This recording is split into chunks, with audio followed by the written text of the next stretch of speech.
Olá, muito boa noite a todos. Muita paz, amor e luz. É um prazer e uma alegria estarmos unidos e reunidos nessa noite, nessa quarta-feira, não só para falarmos de Jesus, mas para buscarmos, nesse nosso encontro, a oportunidade de podermos compreender, entender o que literalmente Ele nos trouxe e continua efetivamente sob a presença de nossas vidas. E o capítulo que nos reserva hoje é o capítulo 4 do Evangelho segundo o Espiritismo. Ninguém pode ver o reino de Deus se não nascer de novo.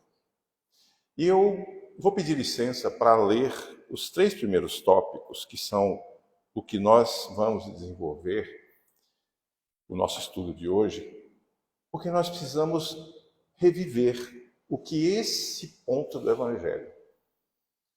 Porque muitas vezes, no nosso dia a dia, nós fazemos o nosso Evangelho, fazemos as nossas leituras, mas do portão para fora, nós passamos a viver a vida humana. E é o ponto mais difícil, essa conciliação. Então nós vamos entender, literalmente, o que esse capítulo nos traz, porque ele é um capítulo que muda todo o sentido de muitas coisas que nós precisamos perceber no âmbito de nossas vidas, mudando até o sentido dela.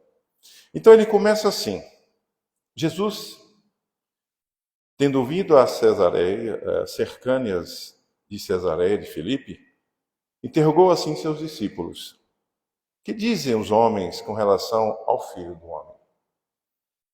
Quem dizem que eu sou? Eles lhe responderam: dizem uns que és João Batista, outros que Elias, outros que Jeremias ou algum dos profetas. Perguntou-lhe Jesus: e vós, quem dizeis que eu sou? Simão Pedro, tomando a palavra, respondeu: tu és o Cristo, Filho de Deus vivo. Replicou-lhe Jesus: bem-aventurado és, Simão, filho de Jonas, porque não foram nem a carne e nem o sangue que isso te revelaram, mas meu Pai que está nos céus. Está no livro de Mateus. E ele continua. Nesse ínterim, Herodes, o tetrarca, ouvira falar de tudo o que fazia Jesus e seu espírito se achava em suspenso. Porque uns diziam que João Batista ressuscitara dentre os mortos, outros que aparecera Elias, e outros que um dos antigos profetas ressuscitara. Disse então Herodes: mandei cortar a cabeça a João Batista. Quem é esse de quem ouço dizer tão grandes coisas? E ardia por vê-lo. Marcos. E no terceiro item, temos aqui, eu sempre me apoio aqui, ainda vai acontecer um incidente. Após a transfiguração, seus discípulos então o interrogaram dessa forma: por que dizem os escribas ser preciso que antes volte Elias? Jesus lhe respondeu: é verdade que Elias há de vir e restabelecer todas as coisas. Mas eu vos declaro que Elias já veio. E eles não o conheceram. E o trataram como lhes aprouve. E assim que farão sofrer o Filho do Homem. Então, seus discípulos compreenderam que fora de João Batista que ele falara. O Evangelho de Mateus. Então vejamos que nesse capítulo nós precisamos, inicialmente, fazermos uma analogia. Porque aparentemente, quando a gente faz essa leitura, parece que está tudo tão claro, tão objetivo, né? Como ressoa nos nossos ouvidos de forma familiar, porque a gente lê o Evangelho, a gente faz essa leitura e isso fica ali marcado no nosso semblante, na nossa memória, as passagens. Mas aí nós precisamos entender as particularidades. Ninguém pode ver o reino de Deus. O que é o reino de Deus? Para a gente entender tudo isso que Jesus trouxe, a gente precisa entender o que é reino de Deus. O que vocês entendem? Porque aqui não é uma palestra, é um diálogo, eu falo e ouço, e vocês falam e rebatem. Não precisa ninguém concordar comigo. Mas o que é o reino de Deus? Como nós entendemos isso? Podem falar.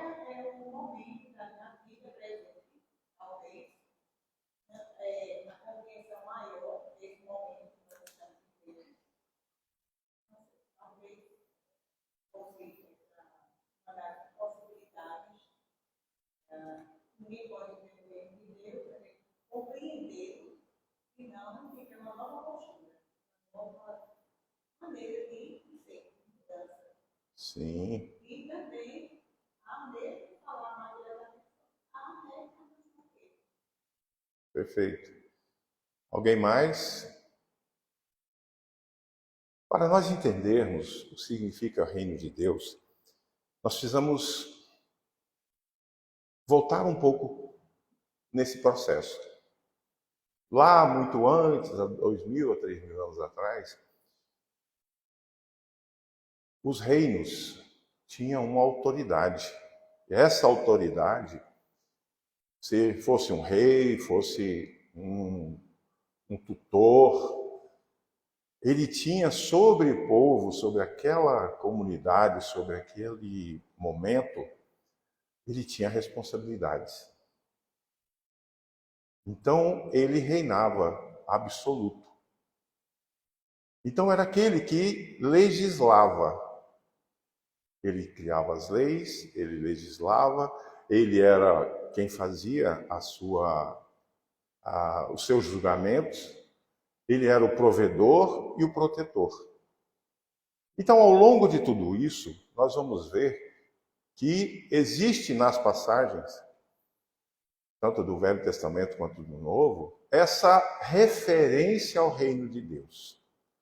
E se nós formos olhar, literalmente, no contexto do que expressa reino de Deus, Deus, ele é uma onipotência, é onisciente, verdadeiramente justo e bom. Então ele, através de todas as suas leis que regem o universo, quem está nesse momento controlando a rotação da Terra? Quem está controlando o movimento estelar das constelações? Quem está controlando a multiplicação das células do nosso corpo? Milhões e milhões de células morrem e são renovadas no nosso organismo. O fio de cabelo, para vocês terem uma noção, ele tem uma durabilidade, tempo de vida, de 3 anos. E aí o bulbo, ele perde o bulbo capilar e nasce outro fio. Então tudo rege a um princípio. Então essa legislação, essas leis que regem o universo, que regem a matéria em todas as suas camadas e densidades, seja no campo mais denso que nós podemos conhecer dentro da nossa limitação, até a mais sutil, que nós não temos capacidade de imaginar, são regidos por um princípio. E da mesma forma, essas leis, elas seguem a um propósito. Então, quando a gente fala do reino de Deus, Deus é o provedor, a providência divina. Então, ele está diretamente direcionado a nós dentro daquilo que nós também nos colocamos perante ele. Essa balança que efetivamente rege o universo, em tudo está no campo de equilíbrio, e que só há a desarmonia quando um lado dessa balança entra em colapso. Então, entender o reino de Deus, ele começa no princípio aqui dentro. Quando nós nos colocamos, compreendemos que a presença divina está em todo o processo. Como legislador, através das suas leis, como provedor, através da providência divina, e através da justiça divina que nos permite. E dentre essas oportunidades da justiça divina, nós entendemos que a misericórdia de Deus nos faz presente em um dos seus caminhos através da reencarnação. Onde nós temos, nessa jornada, nessa oportunidade, a livre escolha, porque nós, ao ascendermos do princípio inteligente, que foi evoluindo até chegar na condição de espírito, adquirimos a liberdade. E esse processo, ele é um processo contínuo de depuração. É como se a nossa essência espiritual, ela vai se refinando, se tornando mais sutil, tomando consciência de si mesmo. E aí nós vamos ver que nem sempre nas traduções dos evangelhos, e que muitas vezes essas traduções, elas vão perdendo literalmente o sentido, porque as palavras às vezes não encontram sinônimos, palavras que são correspondentes. E quando ele disse aqui que se não nascer de novo, se nós formos olhar o termo do Evangelho de Marcos e de Mateus, aonde tem essa expressão, o nascer, essa palavra foi substituída por uma palavra sinônima que não expressa o mesmo peso. Porque esse nascer, já na tradução para outros idiomas, perdeu a essência que seria gerar. Na tradução literal do grego, ele expressa gerar. Então, nós teríamos, ninguém pode ver no sentido de estar presente. Jesus faz essas referências no Novo Testamento. Quem tem olhos de ver, quem tem ouvidos de ouvir. Então, ver é além da nossa percepção física, da dimensão que nós observamos aqui. Então, esse ver o reino de Deus é se sentir presente. Eu não estarei presente no reino de Deus se eu não buscar renascer. Esse nascer de novo vem da palavra do aramaico que no original do Evangelho seria gerar.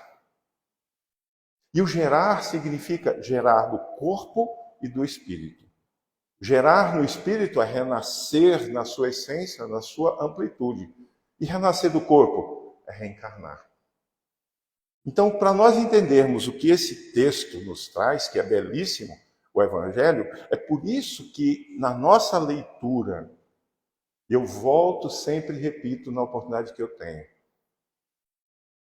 o conhecimento, a doutrina espírita ou a sabedoria dos espíritos, nós precisamos questionar, nós precisamos estudar, nós precisamos compreender o que literalmente isso vem de encontro ao que nós estamos vivendo. Como nós vimos a mensagem de abertura de hoje, de Emmanuel. Nós precisamos tomar consciência daquilo que nós fazemos. Se o outro não tem a capacidade de perceber, como diz o baiano, é lá com ele. Mas faça o seu movimento. E ao buscarmos compreender, entender o que esse gerar de novo significa exatamente voltar. O que é a Gênese? Do emergiu das águas todo o princípio. Então, quando nós falamos que esse princípio precisa ser renovado, ele precisa ser gerado, ele precisa renascer, nascer como espírito na sua consciência, porque à medida que nós vamos avançando o nosso nível de percepção, nós também vamos adquirindo maturidade intelectual e moral. Para que nessas oportunidades do renascimento, o regenerar do corpo, que é estar voltando ao processo reencarnatório, nós tenhamos literalmente a consciência que nos mostra aquilo que em nós ainda servem de algemas, de prisões, de limites em todos os aspectos. Então, para que nós possamos compreender, então esse capítulo, ele fala exatamente que nós não vamos conseguir alcançar, estarmos presentes nessa condição interior da presença divina, se nós não nos renovarmos de corpo e espírito.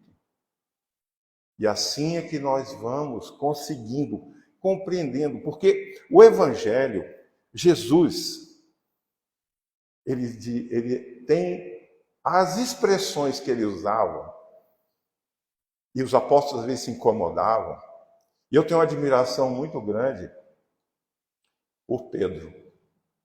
Pedro era o calo, a pedra no sapato de Jesus. Porque era a pessoa que mais combatia, que mais questionava. Quem assistiu aquela série Maria Madalena, Maria de Magdala, é excepcional. É, para mim, uma das melhores reproduções sobre a passagem do Cristo, sobre os seus ensinamentos. É uma produção mexicana, são 60 capítulos. Mas ela traz uma profundidade, porque você vê ali um Jesus numa condição humana. Não a forma santificada como é colocado. E ali você vê os embates, os questionamentos, as dificuldades. Eles tendo que se esconderem. E aí os apóstolos questionando, mas o Senhor não vai fazer nada. E Pedro não se conformava. Quando eles sentam à mesa para a refeição, e Jesus convida a esposa de Pedro, sente-se também, Pedro se choca, mas ela é mulher. Jesus olha suavemente, Pedro só faz baixar a cabeça, numa forma humilde de compreender o que ele quis dizer. A igualdade. E não há diferenças. As diferenças estão na nossa maneira de julgar, de olhar, de fazermos essas colocações. E literalmente tudo isso vem de encontro a esse momento. Então, quando nós vemos aqui que Jesus questiona quem és, o que estão a dizer, quem diz a meu respeito, e ele questiona depois, Simão Pedro, quem dizes que sou? Ele não está perguntando o que estão falando de mim. Quem dizes que sou? É na essência daquilo que cada um percebeu. Jesus, quando caminhava em todos os locais, ele não chegava para a pessoa e dizia. Ele sempre, aliás, ele dizia, o que queres que eu faça? Ele não chegava fazendo as coisas sem que houvesse a permissão. sem que se compreendesse. E esse era um ponto muito essencial na vida de Jesus. Que mesmo com toda aquela autoridade, com todo o domínio, com todo o conhecimento, ele se colocava de igual e dava oportunidade para o outro de se expressar, de fazer com que pudesse interagir com Jesus. E aí tem aquelas passagens que as pessoas falam, mas Jesus fez vários milagres.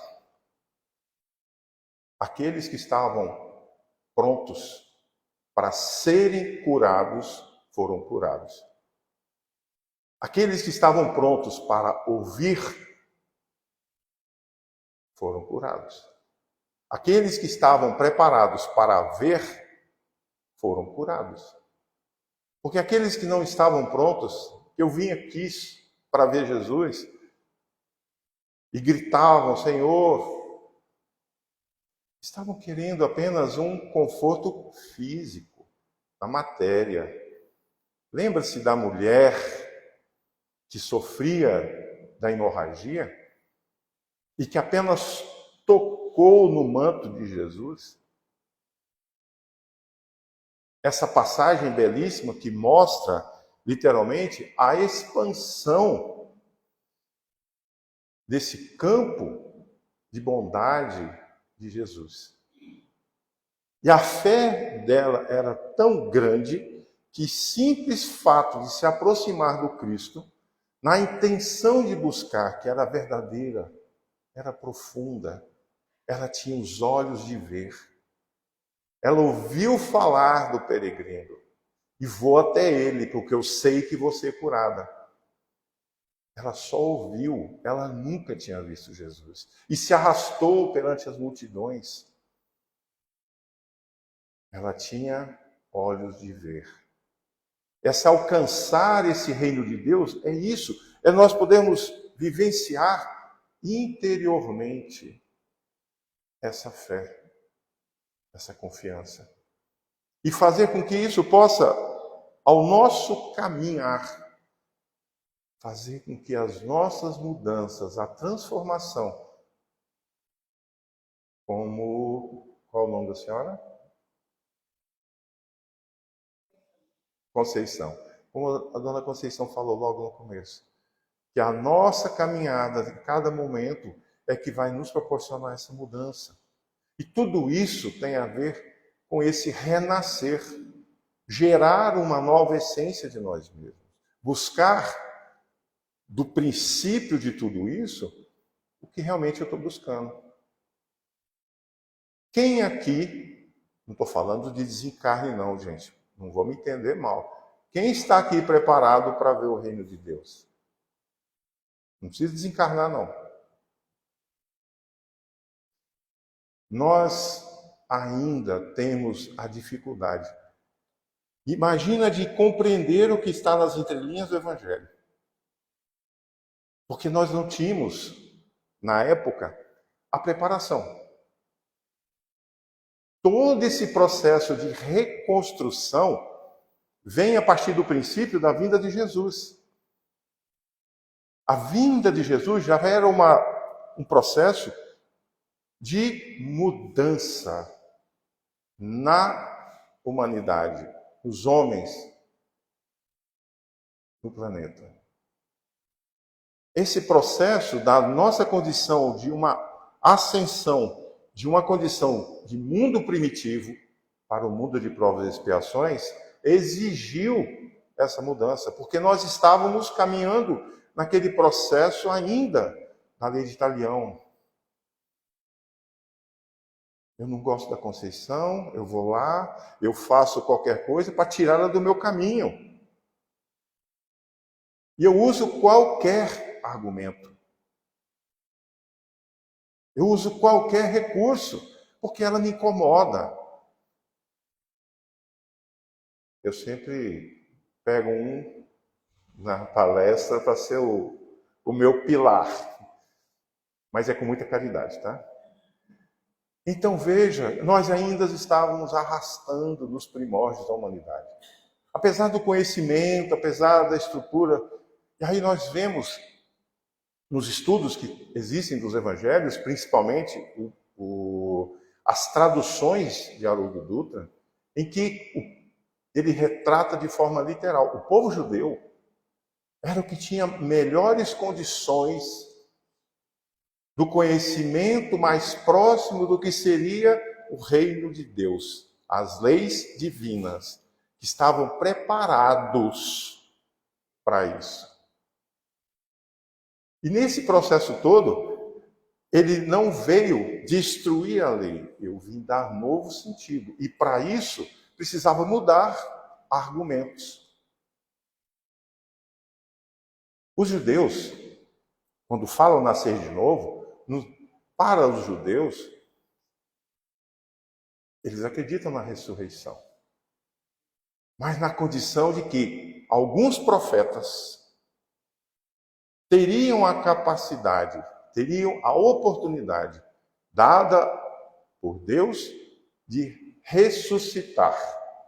E é por isso que nesse trecho tem essa analogia. Uns dizem que é João Batista, outros que é Elias, outros que é Jeremias. Porque no entendimento do povo judeu, da cultura, havia o conhecimento de que alguns desses profetas poderiam retornar. E aí é onde entra essa percepção. Aí nós vamos ver que nesse trecho mesmo desse capítulo do Evangelho, do item 4 adiante, onde fala da reencarnação e ressurreição, onde Nicodemos, peguem esse capítulo e leiam, onde Nicodemos se aproxima de Jesus. Nicodemos era uma autoridade. Nicodemos fazia parte do Sinédrio, era um dos senhores que ditavam as leis. E ele foi ao encontro de Jesus, à noite.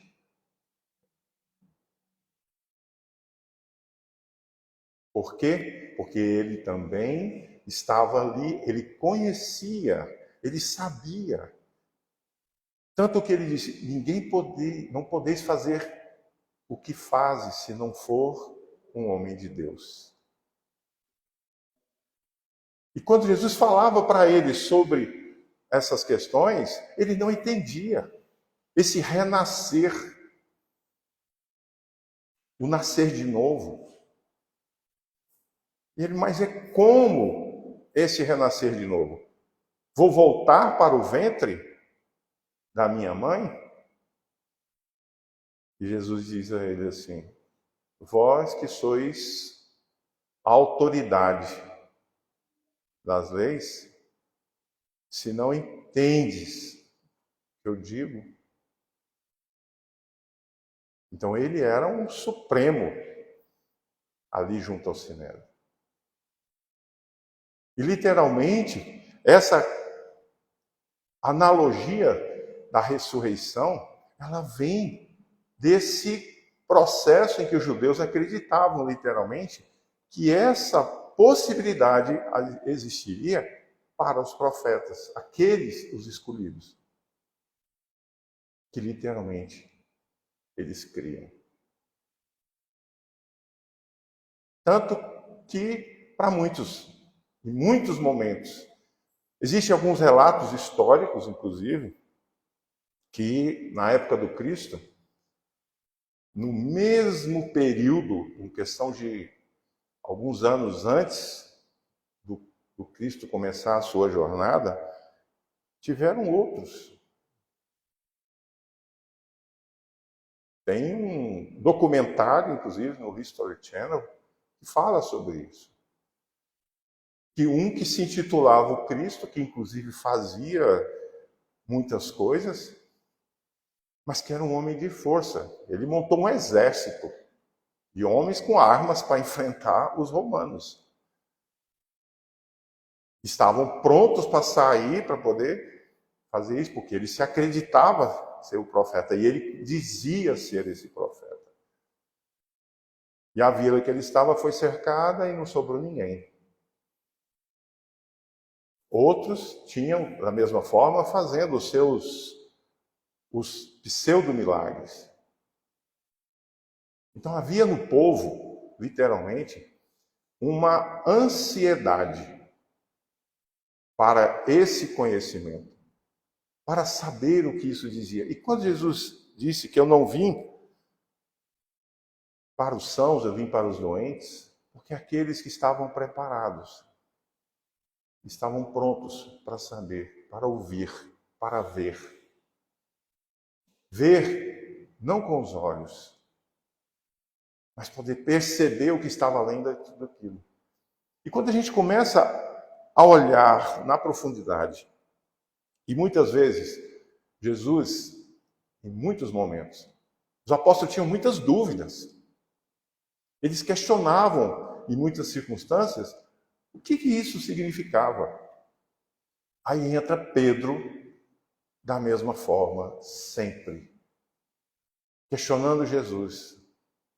Mas nós vamos ficar aqui, nós não vamos para lá, e porque eles não vão conosco? E Jesus sempre, com toda a serenidade, com toda a simplicidade, demonstrando a Pedro que tudo tem seu momento. E ele não se conformava com algumas coisas. E aí a gente for ver todas as passagens em que a presença de Pedro, diante de muitas circunstâncias, nós vamos ver que os ensinamentos do Cristo, as mensagens mais profundas, vieram desses momentos. Do que ele repassava, do que ele dizia. E nesse sentido é que nós precisamos entender que o Evangelho, a Boa Nova, ele precisa ser estudado. Nós precisamos olhar mais profundamente no que ele realmente quer nos mostrar, porque pegarmos o livro, fazermos a leitura e analisarmos, ninguém pode ver o reino de Deus se não nascer de novo, parece muito lógico, mas existe uma mensagem por trás do que Jesus disse. Estará, o ver é poder estar sentindo esse processo. É ter literalmente a condição de estar nesse reino. É você verdadeiramente sentir esse processo no seu interior, na sua mudança. O nascer de novo, como eu disse, na tradução do grego, significa a palavra exata, geuna, ela tem o sentido de gerar. Então, gerar de novo no espírito e na carne. Nascer de novo significa transformar, significa renascer, fazer com que isso possa ser transformado. E quando nós vamos ver que os princípios que regem as leis divinas, e se a gente for pegar a terceira parte do Livro dos Espíritos, que fala sobre as leis divinas, as leis morais, nós vamos ver que tem muito processo ali que a gente passa batido. E esse processo de regeneração, de renovação, é como nós quebramos a nossa sequência de dor e sofrimento. Nós precisamos chegar, muitas vezes, atolar no fundo do poço. E não vamos reagindo.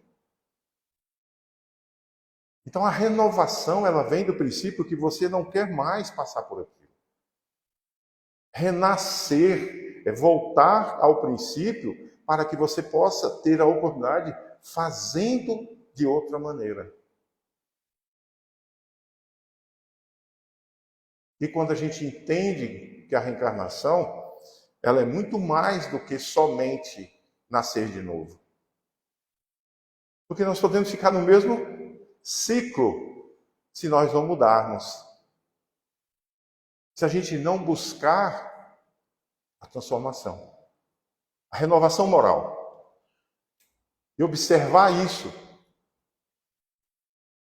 que em nós ainda se faz com muita dificuldade.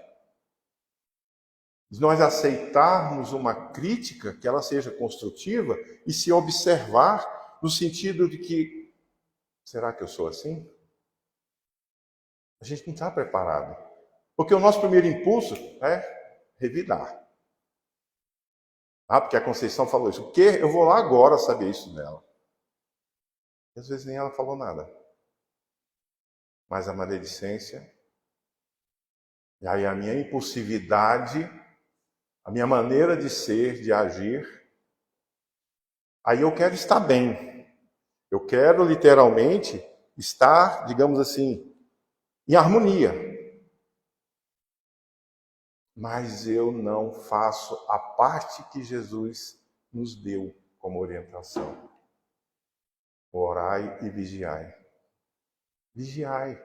Vigia seus pensamentos, as suas emoções, os seus sentimentos, aquilo que você acredita, aquilo que você se coloca, naquilo que você se envolve.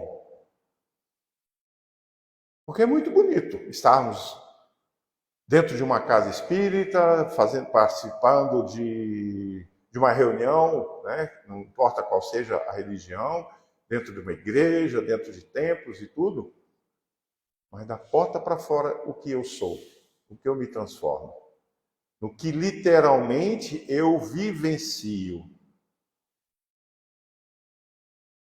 Daí eu volto à pergunta inicial. Qual é o reino de Deus que nós estamos buscando? Aonde está esse reino? É nos céus? Então quer dizer que nós vamos encontrar ali aquele senhor de barba branca, velhinho, cheio de luzes e anjos em volta? Ou nós vamos literalmente ter a paz interior, buscando nessa amplitude daquilo que eu vivo, daquilo que eu faço, daquilo que eu acredito, estar nessa comunhão. Porque não é fácil viver. Não é fácil estar reencarnado. Os desafios são grandes. E é exatamente por isso que esse nascer de novo nos coloca nessa condição, porque nós estamos agora, é a melhor oportunidade para que isso aconteça.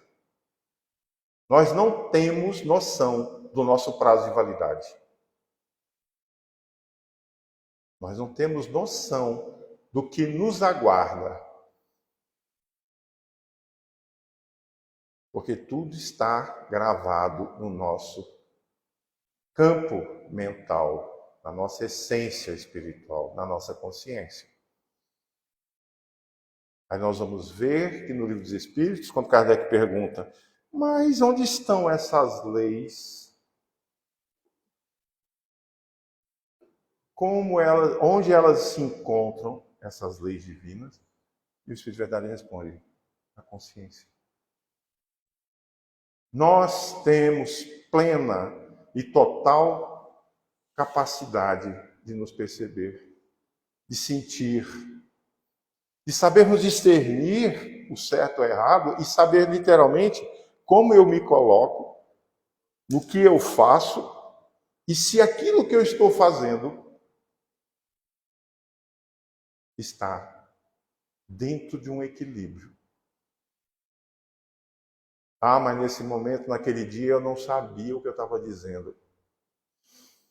A gente está sempre buscando uma maneira de autojustificativa.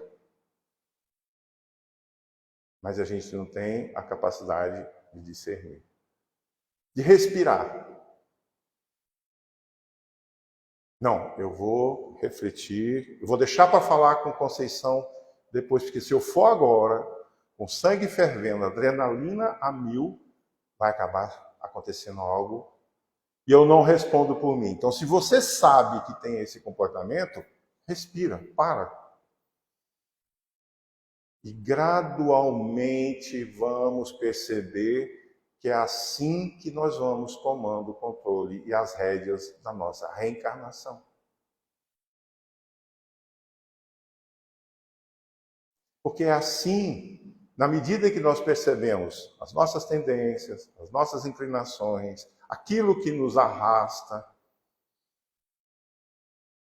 Esses dias eu estava num órgão público e vi um senhor, eu estava aguardando a minha senha, e aí eu vi um senhor, estava em pé assim na porta, e aí aquela conversa com um sargento que estava lá fazendo o segurança, aí ele falou, olha, hoje está fazendo 30 dias que eu parei de fumar. Mas eu vou contar para você, não é fácil não, porque os amigos que sabem que eu estou tentando parar de fumar, chega, acende o cigarro na minha frente e chega assim no meu rosto e solta a fumaça. Pega um, vai, pega. E ele, não, eu estou me sentindo bem porque a médica disse para ele, se o senhor continuar, eu não dou para o senhor mais 6 meses. Pare de fumar, mude seus hábitos, sua alimentação, porque não vai sobrar muita coisa não. Aí veja que até por tom de brincadeira, os desafios que chegam até nós, quando nós nos colocamos no processo de mudança. Preciso ter perseverança. É preciso ter prudência naquilo que nós fazemos. Ter moderação e saber que literalmente nós precisamos caminhar, avançar, e são a passos módicos. Vamos viver aí 70, 80, 90 anos. Na tentativa de mudar e ter paciência. Na tentativa de mudar e adquirir humildade. Na tentativa de mudar e termos compaixão. De desenvolver amor e muitos outros aspectos. E nós entendemos que as ferramentas que nos são dadas começa com esse. O corpo, que é um acessório. A vida é uma manifestação do Espírito. Para que ele possa, literalmente, nesse contexto, reencarnando, ter a oportunidade de se regenerar. Nascer de novo. Ter um novo princípio. Então é por isso que quando a gente pega o Evangelho, a gente precisa olhar com mais atenção. Perceber o que realmente nas palavras, porque Jesus, ele literalmente disse, no capítulo Cristo Consolador, eu lhes enviarei o Consolador e tudo lhes será esclarecido.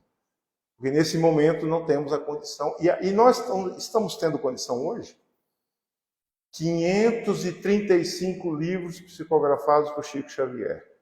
Se hoje, dia 13 de março, não é isso?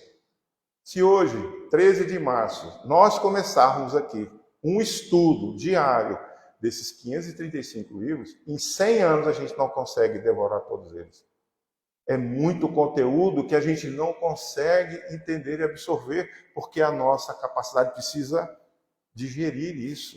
Nosso raciocínio precisa ter uma lógica de razão e que nos faça sentido. Porque eu sei que todo mundo aqui já leu. Todo mundo tem o Evangelho em casa? Lê o Evangelho? Estudem o Evangelho. Estudem Jesus. O que nós precisamos é porque isso aqui que muda.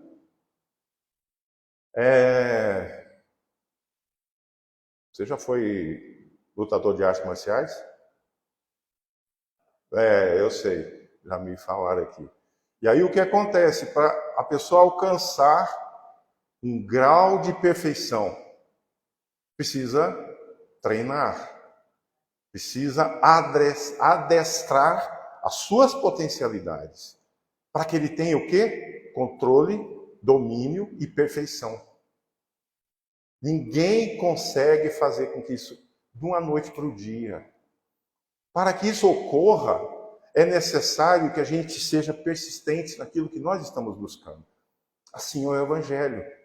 Assim são as palavras de Jesus. E assim é o que nós precisamos entender. E toda a sua jornada, até hoje, o que ele nos mostra e nos traz é o caminho necessário.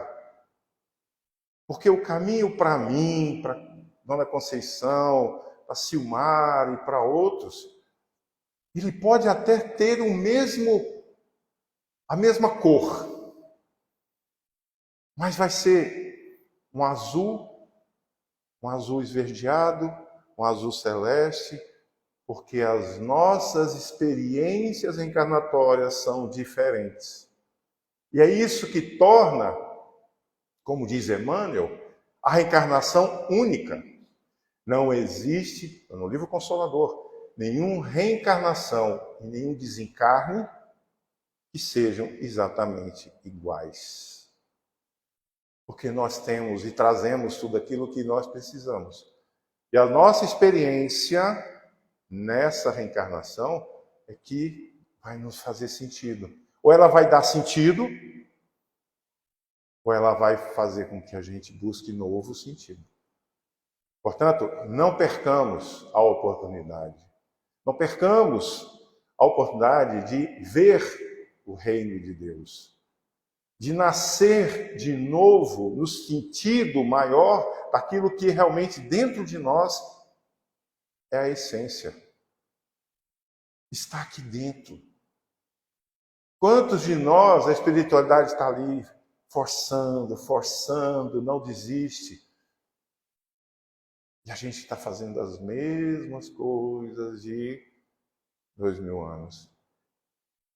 Porque a gente fala muito sobre o mundo de regeneração. Só tem um detalhe.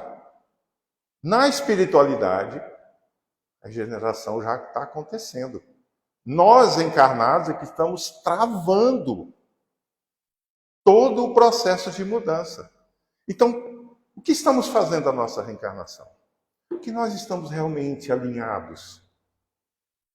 Buscai reconciliar com os teus inimigos enquanto caminham ao lado dele.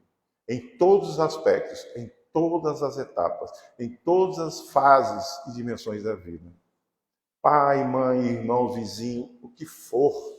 Até com seu cachorro. Então, por favor, vamos, ao pegarmos o Evangelho, não fazemos só a leitura. Busquemos nos preparar o que esse está trazendo de sentido para mim nesse momento. O que isso está fazendo sentido para mim nesse momento. E aonde vai me conduzir. Então, que Jesus nos abençoe, inspire a todos nós, para que tudo possa transcorrer no nosso processo reencarnatório e ao retornarmos à parte espiritual, possamos levar, literalmente, o que for benefício para todos nós. Muita paz a todos.